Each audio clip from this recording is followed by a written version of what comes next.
Un fallecido por nuevo aluvión en La Gasca. El lodo se llevó todo a su paso. La actriz Carolina J. compareció ante la fiscalía y señaló que no tiene vínculo alguno con el caso Metástasis.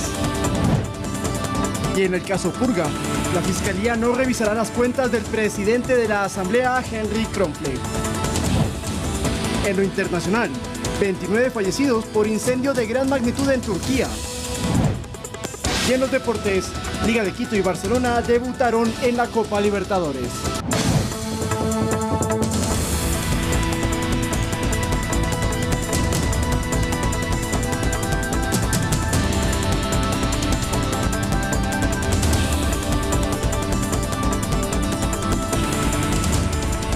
Martes 2 de abril, amigos televidentes, buenas noches y gracias por acompañarnos en la emisión estelar de Noticias 7. Los invitamos a que nos sigan en el telégrafo.com.es, en ecuadortv.es, en Pública FM, en nuestras redes sociales y también pues ahora tenemos un código QR junto a Fernando. ¿Cómo estás, Fernando? Buenas noches. ¿Qué tal, Meche? ¿Cómo andas? Un fuerte abrazo para ti y para todos. Un gusto que nos acompañen en esta noche acá en el Noticiero Estelar. Y recuerden, bien lo decía Meche, ya tienen en sus pantallas ahora el código QR. Los invitamos a que lo escaneen con su teléfono celular para acceder a información actualizada y verificada que tiene para ustedes el telégrafo digital. Acá arrancamos con nuestra oferta informativa. Bienvenidos.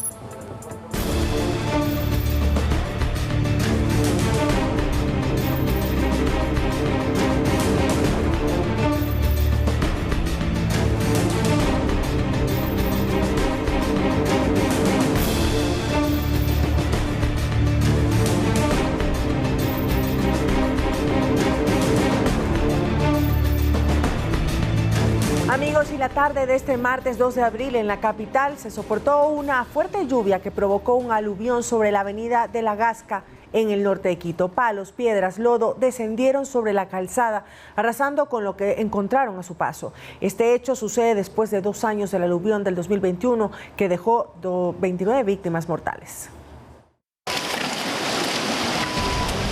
La historia se repite una vez más. Una fuerte lluvia provocó un aluvión que arrasó con todo lo que encontró a su paso por la avenida de La Gasca en el norte de la capital, la tarde de este martes 2 de abril. Las imágenes hablan por sí solas. Palos, piedras, agua y lodo colapsaron la quebrada del tejado y los escombros comenzaron a bajar por la calzada. En nuestro recorrido encontramos a don Rubén Barros, que conducía su auto para ver a sus familiares, cuando fue sorprendido y arrastrado por la corriente. De milagro, salió con vida para reencontrarse con su familia. Porque en la parte de abajo ya se montó un carro encima mío y me fue arrastrando y el lodo me sacó por la ventana. Yo pensé que en el primer aluvión perdí a mis amigos y dije, y llegó la hora. Gracias a Dios estoy con vida.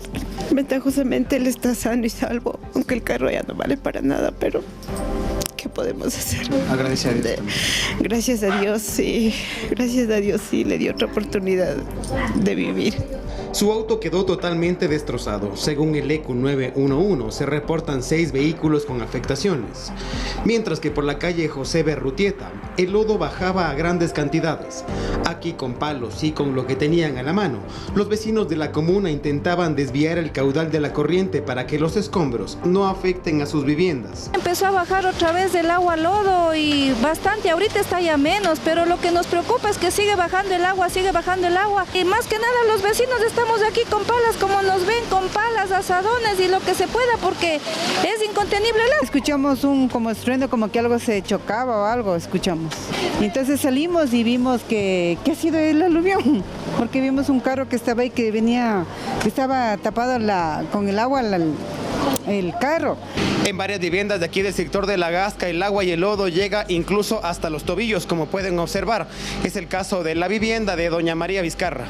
Yo iba recién a almorzar, ni cuenta me di. El rato que veo, ya veo que ha estado entrando el lodo por acá. Traté de tapar con unas toallas así, pero luego, ya se filtró más. Mire, todito está, todito tengo filtrado.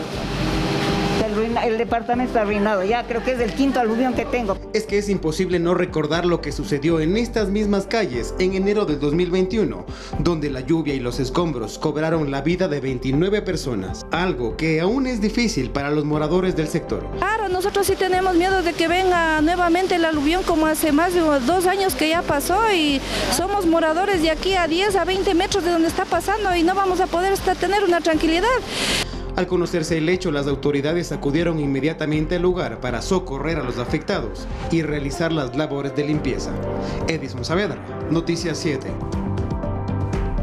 Un motociclista fallecido y varias familias afectadas es el saldo del aluvión en La Gasca. Equipos del municipio de Quito realizaron la limpieza de escombros en la zona. Veamos. El primer reporte de la emergencia ingresó al ECO 911 a las 13 horas con 45 minutos de este martes 2 de abril. 12 minutos más tarde, los equipos de rescate ya acudieron al lugar. Al realizar un primer barrido, se confirmó la muerte de una persona tras el aluvión en La Gasca. El fallecido es hombre, no tenemos de identificación en este momento, es una persona que estaba en motocicleta. El punto más sensible es un muro de una edificación que colapsó y esto lastimosamente le afectó a él. Las lluvias también dejaron varias familias afectadas. No tenemos muchas familias que estén en este momento damnificadas, llamemos así, tenemos casos puntuales, pero evidentemente estamos en un nivel de prevención. Además, una moto de la Agencia Metropolitana de Tránsito fue arrastrada por la corriente, pero sus ocupantes solo resultaron heridos. Los equipos de gestión de riesgos del municipio realizaron un despacho controlado del agua represada en la quebrada del Tejado y por ello el burgomaestre hizo un pedido a los capitalinos. No tengamos carros parqueados, no tengamos motos parqueadas, si hay negocios mejor cierren las puertas de esos negocios, es solamente de manera preventiva. La última intervención en dicha quebrada fue hace 3 días, pero según el alcalde, solo en los primeros días de abril llovió lo que normalmente llueve en meses. Según la Secretaría de Gestión de Riesgos del Gobierno Central, existen 30 personas afectadas y se trabaja conjuntamente con el municipio de Quito para socorrer a las víctimas. Edison Saavedra, Noticias 7.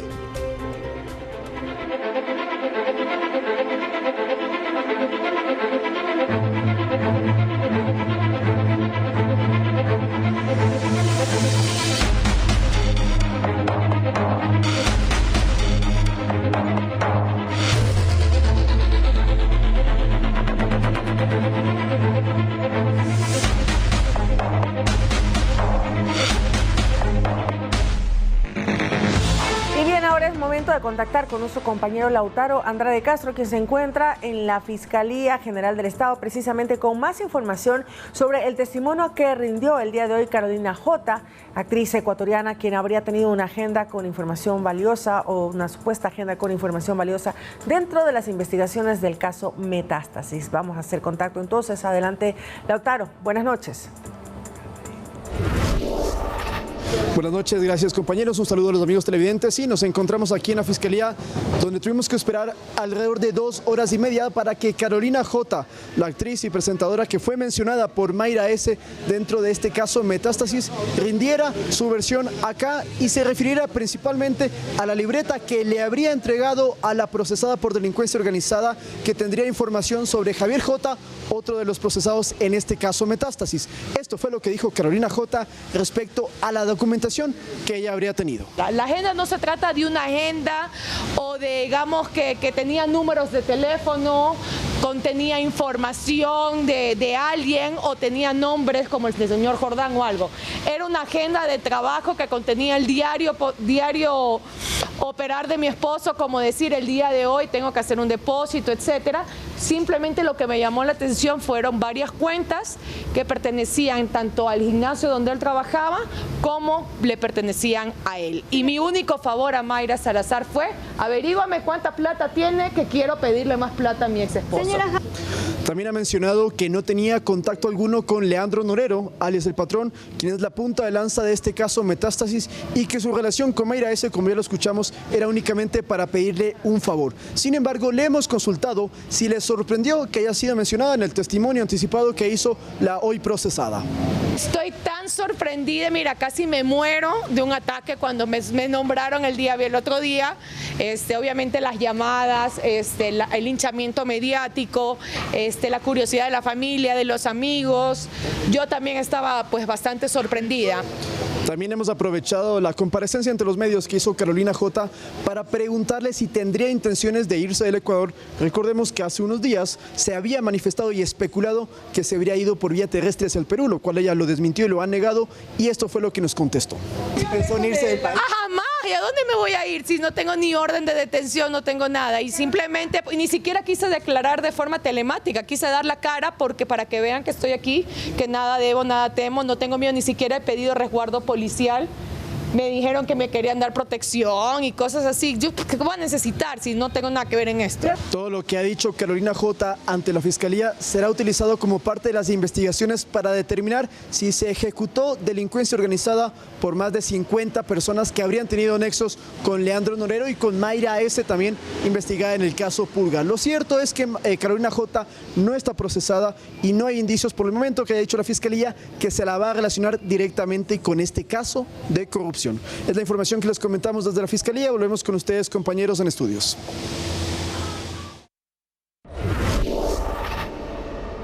Muchas gracias, Lautaro, por ese informe. Acá la continuamos con respecto a Pablo R., en este caso exdirector del SNAI.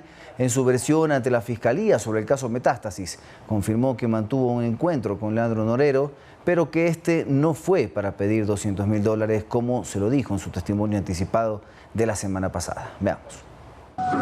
El exdirector del SNAI, procesado por delincuencia organizada dentro del caso Metástasis, Pablo R., en ampliación de su versión ante la Fiscalía General del Estado en el caso Metástasis, confirmó que sí mantuvo un encuentro con Leandro Norero en la cárcel de Cotopaxi, reafirmando lo dicho por Marcelo L., amigo cercano de Norero y compañero en el pabellón en el que se encontraba recluido el narcotraficante. Pero Pablo R. sostuvo que no mantuvo una reunión para solicitar $200.000, como se dijo en los testimonios anticipados, sino resaltó ante el fiscal a cargo de la causa que mantuvo el diálogo con Leandro Norero, pero en otros términos. En el testimonio anticipado, Marcelo L. dijo que Pablo R., director del SNAI, mantuvo un encuentro con Leandro Norero para agradecerle los $200.000 que aparentemente le habrían entregado por las facilidades otorgadas en el centro de rehabilitación. Esto según lo dicho por el amigo de Norero. El dinero habría sido entregado en Guayaquil por manos de Elibe A., alias Estimado, quien era otro operador de Leandro Norero. Sí, bueno, como lo mencioné en mi versión, esta fue el 4 de julio de 2022, cuando tuve que dirigirme a este centro cambiando mi agenda que tenía prevista para otras actividades porque en la tarde debía viajar a Guayaquil porque hubo una alerta de información de riesgo contra la vida de los policías que se encontraban en este centro. Luego de visitarles y verificar sus condiciones de seguridad y averiguarles si se encontraban a buen recaudo y verificar sobre todo, como le indiqué personalmente, realizaba este tipo de actividades. En este mismo lugar me encontré con otras dos personas que luego conocí que eran y correspondían a los nombres de Norero y la otra persona que le mencioné de segundo apellido Saavedra. En la versión anticipada por parte de Pablo R., también se cuestionó el por qué Pablo R. cambió las actividades de su agenda para dirigirse hacia el centro de rehabilitación y según el exdirector, lo habría realizado por una alerta de los policías que se encontraban presos en transitoria en el mismo pabellón en el que estaba recluido Leandro Norero. Ante el fiscal a cargo de la causa, Pablo R. aseguró que la seguridad que lo acompañó durante esa fecha podría corroborar el encuentro que mantuvo con Leandro Norero. No, fue una alerta de información. Las alertas fueron de los policías que le mencioné, que se encontraban en ese momento en el lugar. Versiones que podría solicitar la Fiscalía General del Estado para ratificar la versión de Pablo R., ex general de la Policía Nacional, y que hoy se encuentra procesado por delincuencia organizada en el caso Metástasis. La Fiscalía aclaró el procedimiento que se realizará a la cuenta de X del presidente de la Asamblea, Henry Kronfle, en el marco de las investigaciones por el caso Purga. De su parte, el titular del Legislativo rechazó que se lo intente vincular al caso. Como parte de las investigaciones en el caso Purga, la Fiscalía dispuso varias diligencias que permitan obtener mayor información.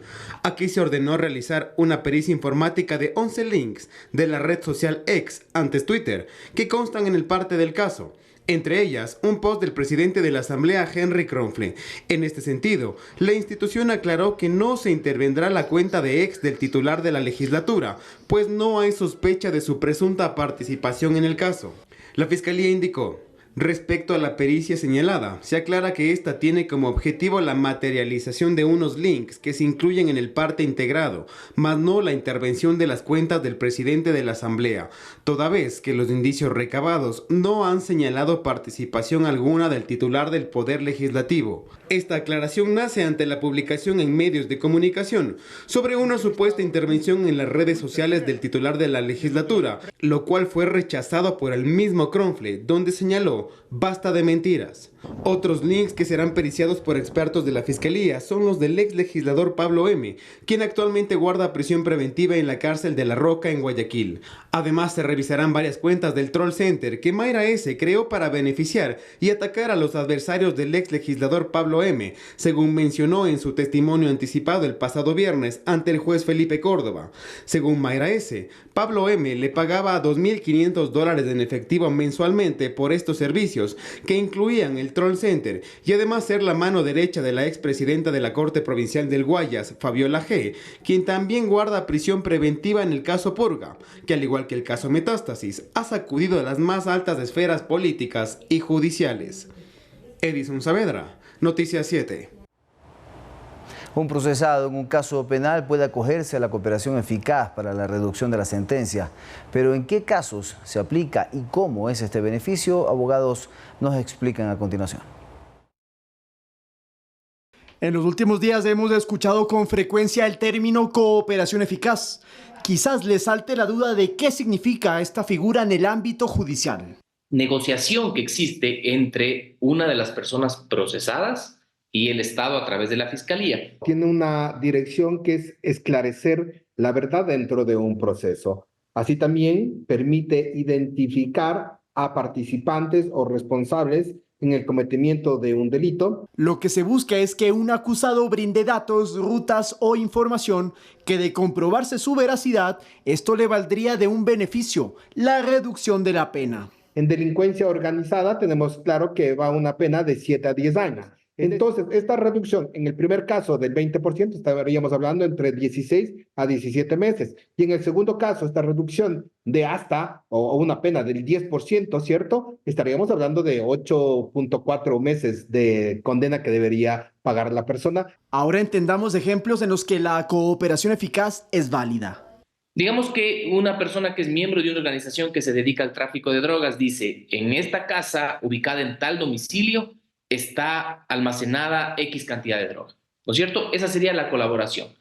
Y la eficacia se mide cuando Fiscalía va a esa casa y efectivamente encuentra la droga. Es decir, que no todo cooperante podría recibir una reducción de la sentencia, porque si lo que revela ya conocía la Fiscalía o no permite desmantelar una organización, no se la va a aplicar. El tribunal debe determinar si en efecto esta información fue comprobable, si fue eficiente, si cumplió los requisitos. También hay que entender que la cooperación eficaz no es un sinónimo de ser testigo protegido, aunque a futuro el procesado sí podría recibir protección. Generalmente un cooperador, más si es que es de una organización criminal, está en riesgo. Entonces, por lo tanto, cuando hay cooperación, muy probablemente exista también una que esté acogido al sistema de protección. Y finalmente, esta figura es reservada, por lo que no se podrá conocer quién entregó información, sino que hasta en la deliberación del juicio, la Fiscalía solicite la reducción de la pena por cooperar y el juez la acepte. Lautaro Andrade Castro, Noticias 7.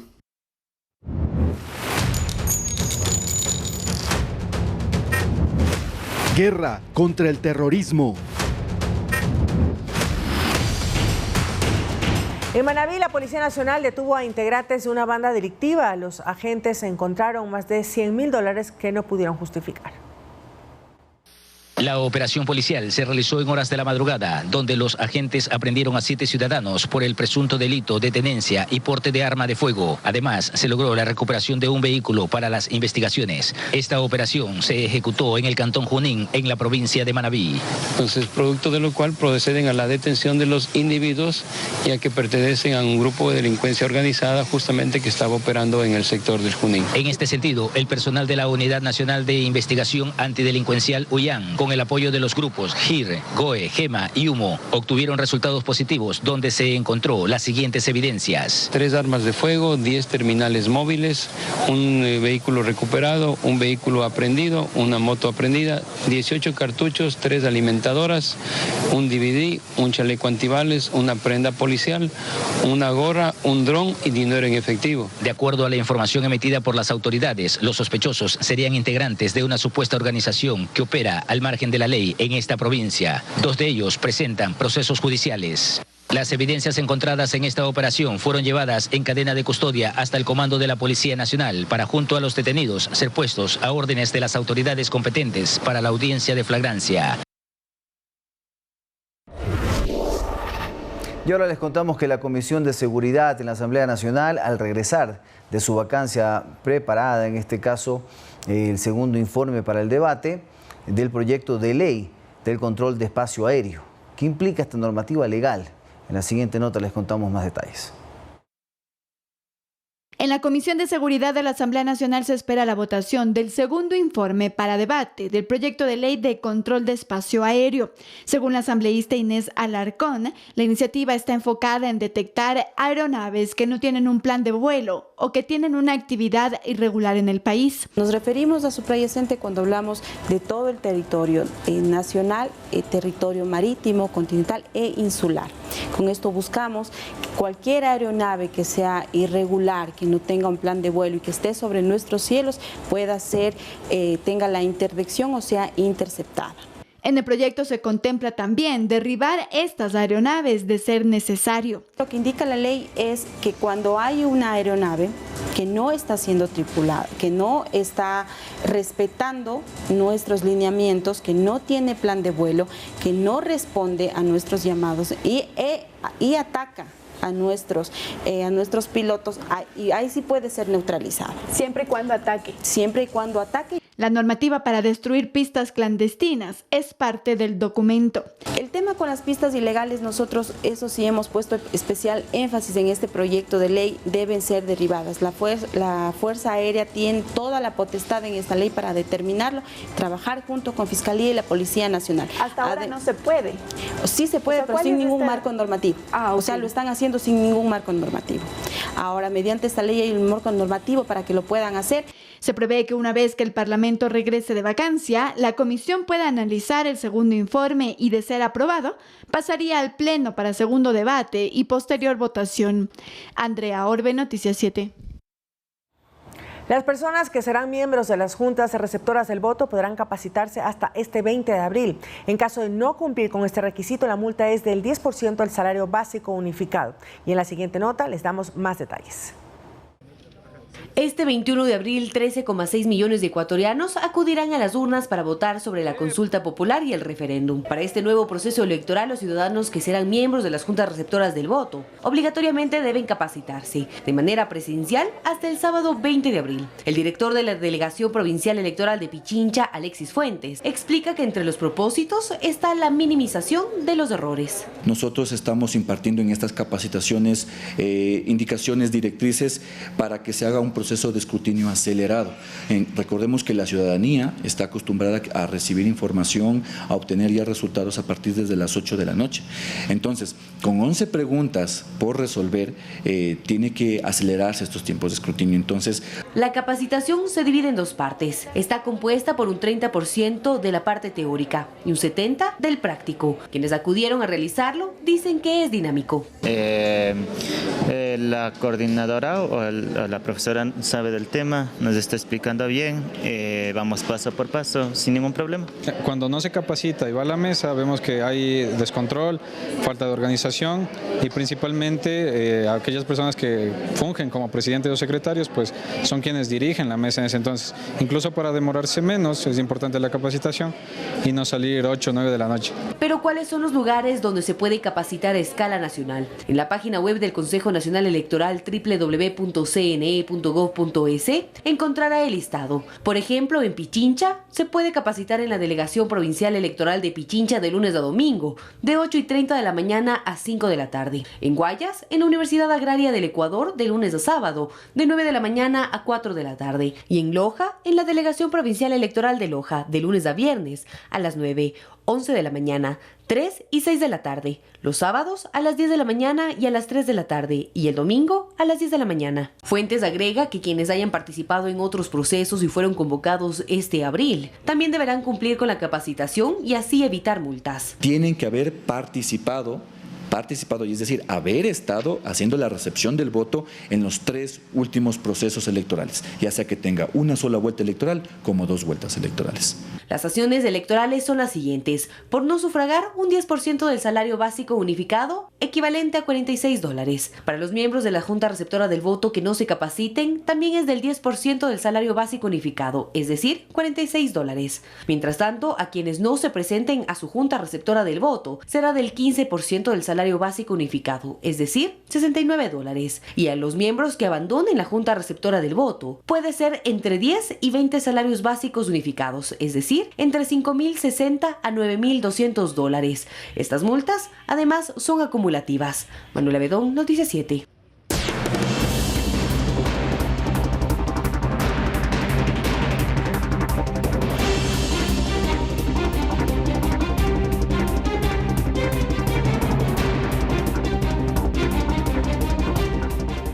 Y al menos 29 muertos deja el incendio en una discoteca en Estambul, Turquía. 5 personas fueron detenidas para investigaciones.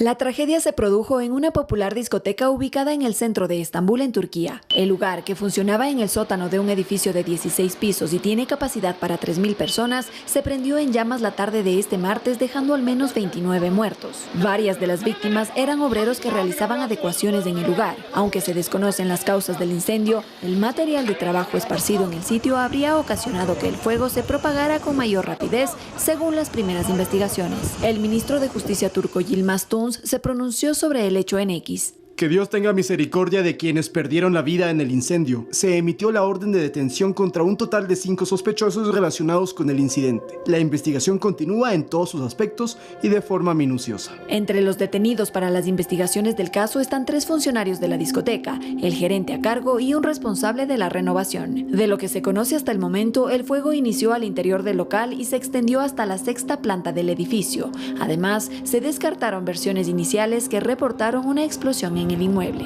Miriam Zambrano, Noticias 7.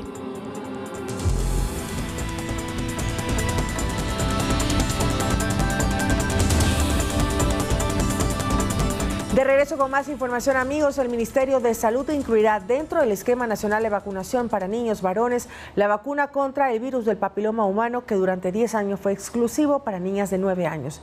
Además, la cobertura se ampliará hasta los 14 años, 11 meses y 29 días. En la siguiente nota les contamos la importancia de esta inmunización. Una experiencia un poco traumática, porque realmente la educación sexual en el país es bastante precaria. Lorena, nombre protegido, fue diagnosticada con el virus del papiloma humano a sus 22 años. Ella cuenta que fue un proceso traumático, no solo por la enfermedad en sí, también por los mitos y la connotación social que tiene la enfermedad. Y más bien se enfocan en ¿qué fue tu culpa? ¿Qué fue tu culpa por, no sé, tener sexo sin protección, por tener múltiples parejas sexuales? Lo cual no está bien, más que nada porque cuando tú entras a un consultorio sí esperas como este soporte de parte del especialista. El tratamiento no solo fue doloroso, sino también costoso. Ella decidió hacerlo con una especialista privada, ya que en el sistema de salud público le dijeron que podían hacerle el tratamiento 8 meses después de lo que recibió el diagnóstico. En total, yo pienso que fueron alrededor de unos $500, lo cual es un golpe a mi economía. pero también estamos hablando de un golpe doloroso, porque las cauterizaciones son procesos dolorosos. Estamos hablando de que te queman partes de la vagina. Según la Organización Mundial de la Salud, 8 de cada 10 personas son portadoras del virus, el cual tiene más de 200 cepas, algunas más virulentas que otras. Se estima que el 70% de los casos de cáncer de cuello uterino son causadas por este virus, pero existen también otros tipos de cáncer que también afectan a hombres. Casos muy poquitos realmente están reportados, el 1% de casos de cáncer de pene. En Ecuador, desde el 2014 se inició con la vacunación contra el virus del papiloma humano a niñas de 9 años de edad. Este 2024, una década más tarde, el Ministerio de Salud Pública ampliará su cobertura hasta los 14 años, 11 meses, 29 días en niñas y se incluirá la vacuna para niños. Así lo explica Cristina Jacome, directora nacional de inmunizaciones. De que vamos a incluir en el esquema a los varones de 9 años para que puedan recibir la vacuna y con esto cerrar el círculo de transmisión y que cuando sean adultas no presenten cáncer de cuello de útero, es decir, disminuir esta enfermedad a futuro, ¿no? Con todos estos niños que reciban la vacuna. Desde diciembre del 2023 hasta la primera semana de marzo del presente año, se tamizaron a 98.489 mujeres con pruebas moleculares, de las cuales 8.000 salieron positivas. En torno a la vacunación existen varios mitos. Se dice que la vacuna solo puede colocarse en la infancia o antes de iniciar la vida sexual. Sin embargo, adultos e incluso personas que fueron detectadas con el virus pueden inmunizarse en clínicas privadas. Manuela Bedón, Noticias 7.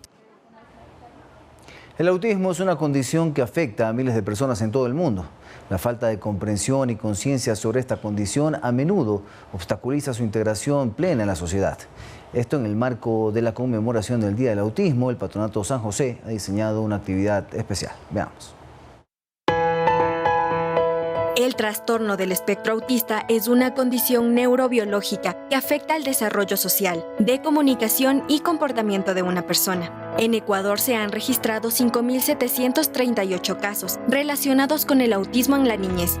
Con el propósito de concienciar sobre el Día Mundial del Autismo, el Patronato Municipal San José llevó a cabo una iniciativa. A través de la campaña Somos un mismo mundo, que lo que pretende y el objetivo de esta campaña es sensibilizar y concientizar a la ciudadanía sobre las condiciones de las personas con autismo, con la finalidad de garantizar el ejercicio pleno de sus derechos. La actividad principal consistió en formar un símbolo de infinito humano, utilizando los colores del arco iris en la Plaza San Francisco. El infinito se ha convertido en un emblema del autismo, ya que esta condición no sigue un patrón lineal, más bien representa un espectro amplio y complejo que abarca a personas con diversas fortalezas y desafíos. El Patronato San José proporciona atención integral a usuarios con autismo y a sus familias, a través de intervenciones terapéuticas multidisciplinarias. Recibe terapias ocupacional, terapia de psicorehabilitación, terapia física y terapia de lenguaje. Ellos siempre están dispuestos a enseñarnos. Yo he aprendido mucho de los terapeutas, siempre he estado ahí diciendo qué puedo hacer, qué más puedo ayudar a mi hijo. Para acceder al acompañamiento pueden dirigirse a los 3 centros ubicados en Carapungo, Conocoto y en la 24 de Mayo, así como también contactarse a través de las redes sociales del Patronato San José.